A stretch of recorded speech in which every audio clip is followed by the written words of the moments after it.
Hello friends, मैं दीप स्वागत करता हूं आप सबका मेरे यूट्यूब चैनल दीप अकाउंटिंग पर।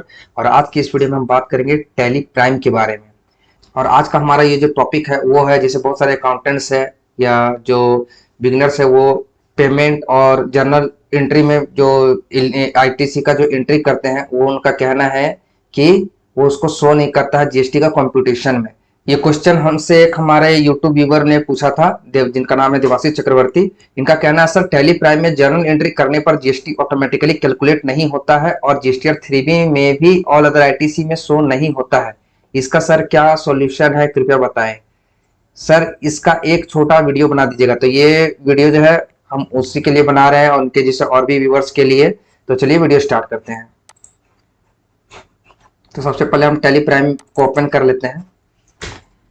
इसमें हम एक कंपनी ओपन कर लिए। उसके बाद हम क्या करेंगे, हम नॉर्मल एक एंट्री करके दिखाते हैं। जैसे वाउचर में हम जाते हैं, उसके बाद हम सबसे पहले हम पेमेंट में एंट्री करते हैं। सबसे पहले तो हम उनका जो फर्स्ट क्वेश्चन था वो हम उसका हम आंसर कर दें कि उनका क्वेश्चन था कि जिस पेमेंट या जर्नल एंट्री में जो वाउचर एंट्री करते हैं उसमें ऑटोमेटिक जीएसटी कैलकुलेट होना चाहिए। तो सबसे पहले तो हम ये क्लियर कर दें कि पेमेंट या जर्नल वाउचर में जो एंट्री करेंगे हम आईटीसी का, उसमें जीएसटी ऑटो कैलकुलेट नहीं होगा। उसके लिए आपको परचेज वाउचर ही यूज करना पड़ेगा।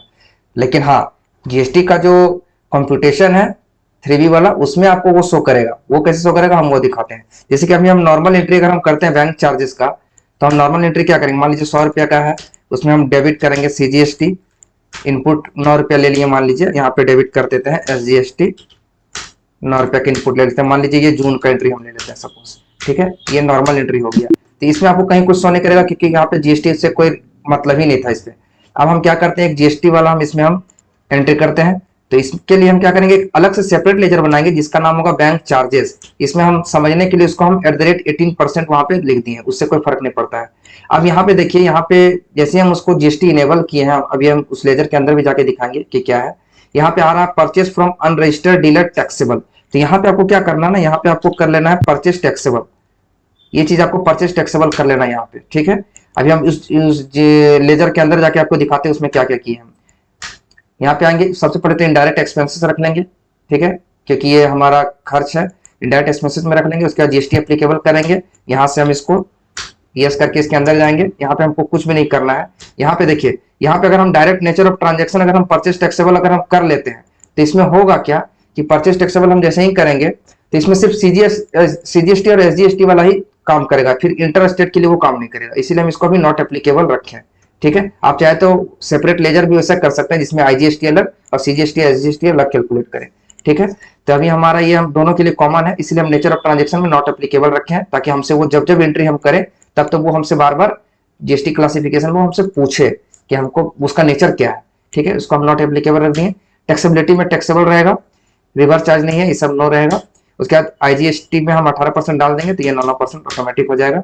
सर्विसेज हमारा, इसके बाद इसको एक्सेप्ट कर लेंगे। अब यहाँ पे जैसे कि आप यहाँ पे बाय डिफॉल्ट क्या आ रहा है, purchase from unregistered dealer. Unregistered dealer क्यों आ रहा है, क्योंकि ये खर्चा का लेजर है। खर्चा का लेजर जब चूंकि ये खर्चा का लेजर है तो उसमें वो हमको स्टेट सेलेक्ट करने देगा नहीं, तो इसलिए अनरजिस्टर्ड डीलर लिखा रहा है। तो यहाँ पे अभी फिलहाल हम परचेज टैक्सेबल ले लिए। उसके बाद यहाँ पे हम 100 रुपया का नॉर्मल एंट्री लेते हैं, ठीक है। ये जून का एंट्री है। उसके बाद डेबिट करेंगे। यहाँ पे हमको क्या करना है, यहाँ पे आईटीसी उसका बुक करना है। जो बैंक चार्जेस, मान लीजिए 118 रुपया जो है बैंक स्टेटमेंट हमको इसका देख रहे हैं, उसमें दिख रहा है कि 118 रुपया उसमें बैंक चार्जेस काट लिया, जिसका हमको इनपुट भी जीएसटी 2A में और 2B में शो कर गया। तो उसका एंट्री हम बुक कर रहे हैं। तो बैंक चार्जेस जो है 18%, उसमें हम 100 रुपया ले रहे हैं, क्योंकि 100 रुपया जो है वो हमारा रियल खर्चा है। बाकी जो 18 रुपया वो तो हमारा इनपुट हो गया, तो वो हमारा बैलेंस शीट में शो करेगा, ठीक है। यहाँ पे हम सीजीएसटी ले लेंगे। सीजीएसटी 9 रुपया debit SGST. I hope CGST SGST का जो लेजर है उसके अंदर हमको जाने की जरूरत नहीं पड़ेगा, क्योंकि इतना तो आप लोग जान नहीं रहे होंगे जब हमारे ये वीडियो देख रहे होंगे वो। तो इसमें हम 9 रुपया ले लिए।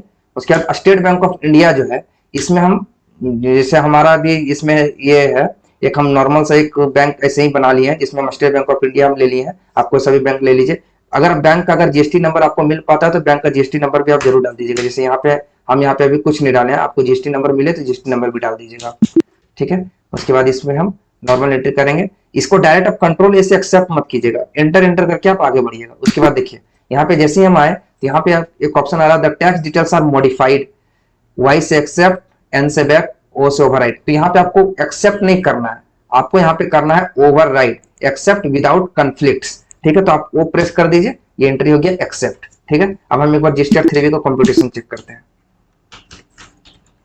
जो उनका था। देखिए यहाँ पे अगर हम चेक करें इलिजिबल ITC में, तो देखिए यहाँ पे ऑल अदर ITC में ये हमारा जो है 9 रुपये जो है वो शो कर गया। ठीक है, यही सेम चीज हम जनरल एंट्री में भी करेंगे तो वो भी ले लेगा। देखिए अब एक एंट्री हम जनरल के साथ करते हैं। जनरल वाउचर में आ गए, सेम एंट्री बैंक चार्जेस। ठीक है, यहाँ पर वही चीज हमको कर देना, परचेज टैक्सेबल। यहाँ पे हमको सेलेक्ट जरूर करना है, नहीं तो वो शो नहीं करेगा, फिर वो एरर वाला में पार्ट में आ जाएगा। ठीक है, इस बार हम मान लीजिए 200 का एंट्री ले लिए, डेबिट कर दिए CGST कितना 18 रुपया, फिर डेबिट SGST 18 रुपया। ठीक है, स्टेट बैंक ऑफ इंडिया 236 रुपया। फिर यहाँ पे ओवरराइट करना है आपको, ओवरराइट कर दिए। अब देखते हैं वहां पर शो हो रहा है कि नहीं। देखिए यहाँ पे कंप्यूटेशन में हमारा जो है जनरल वाउचर, यहाँ पे पेमेंट वाउचर, दोनों का दोनों शो कर गया।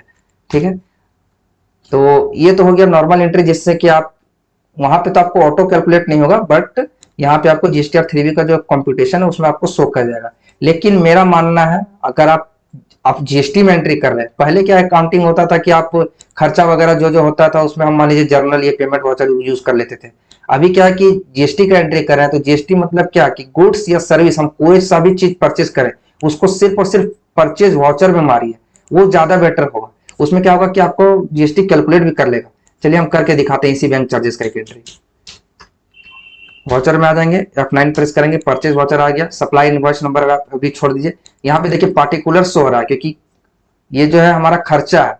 ठीक है, इसीलिए हम पार्टिकुलर मोड वाला में करेंगे। अगर आपका यहाँ पे देखिए चेंज मोड है कंट्रोल H से, आइटम इनवॉइस अगर आप हो सकता है आपका में यहाँ रहे, तो ये हो गया इन्वेंट्री इनवॉइस। ठीक है, इन्वेंट्री जब हमको मेंटेन करना रहेगा तब हमको ये ऑप्शन चुनना है। तो अभी तो हमको सिर्फ खर्चा का एंट्री कर रहे हैं ना, तो यहाँ पे आप कंट्रोल S दबाइएगा या फिर चेंज मोड कीजिएगा। तो यहाँ पे अकाउंटिंग इनवॉइस आपको सेलेक्ट कर लेना है। उसके बाद सप्लायर इनवॉइस नंबर आप कुछ भी दीजिए या मत दीजिए, कोई फर्क नहीं पड़ता है। उसके बाद पार्टी अकाउंट नेम में आपको क्या ले लेना है, स्टेट बैंक ऑफ इंडिया। ठीक है, इसको एक्सेप्ट कर लीजिए। उसके बाद यहाँ पे पूछा पार्टिकुलर्स, तब हमको यहाँ पे क्या करना है, बैंक चार्जेस वाला लेजर लेना है। Bank charges 18%। अब इसमें हम क्या करेंगे, 100 रुपया जो है मेरा अमाउंट, यहाँ पे 100 रुपया दे देते हैं। अब देखिए चूंकि मेरा 18% वाला लेजर था, तो अब यहाँ ये लो पहले कर लीजिएगा परचेज टैक्सेबल। उसके बाद यहाँ पे चूंकि मेरा 18% वाला था, अब हमको CGST SGST मैनुअली डालने की जरूरत नहीं है, ये ऑटो कैलकुलेट करेगा। CGST देखिए 9 रुपये ले लिया, SGST 9 रुपये ले लिया। ठीक है, तो ये पहले हम एंट्री एक्सेप्ट कर लेते हैं। देखिए यहाँ पे ओवरराइट कर दीजिए। ठीक है, अब वहां पे चेक करते हैं। ये उसके लिए था जैसे कि मान लीजिए आपको ऑटो कैलकुलेट करवाना हो तो आप परचेज वाउचर ही यूज कीजिए। अब देखिए तीनों एंट्री जो है हमारा वो शो कर गया। परचेज जनरल पेमेंट में बस यही है कि इसमें ऑटो कैलकुलेट नहीं करेगा, परचेज वाले में ऑटो कैलकुलेट करेगा। तो मेरा भी मानना यही है कि गुड्स और सर्विसेज का जो भी परचेज कर रहे हैं, ऐसा मानना गलत है कि अगर आप सर्विस परचेज कर रहे हैं तो उसको हम जर्नल एंट्री करेंगे, गलत बात है। सर्विस परचेज कीजिए या गुड्स परचेज कीजिए, आप परचेज वाउचर यूज कीजिए, वो ज्यादा बेनिफिशियल है। अगर आप एनुअल रिटर्न का जब तैयारी भी कीजिएगा तो आपका GSTR 2S से जो रिकंसिलेशन होता है उसके लिए भी आपको ज्यादा हेल्पफुल होगा। तो आशा करते हैं हम ये जो वीडियो में आपको समझाएं वो आपको अच्छे से समझ में आया होगा। अगर फिर भी कहीं से कोई कंफ्यूजन रह गया हो तो आप हमको कमेंट करके पूछिए, हम उसका आंसर जरूर करेंगे। धन्यवाद।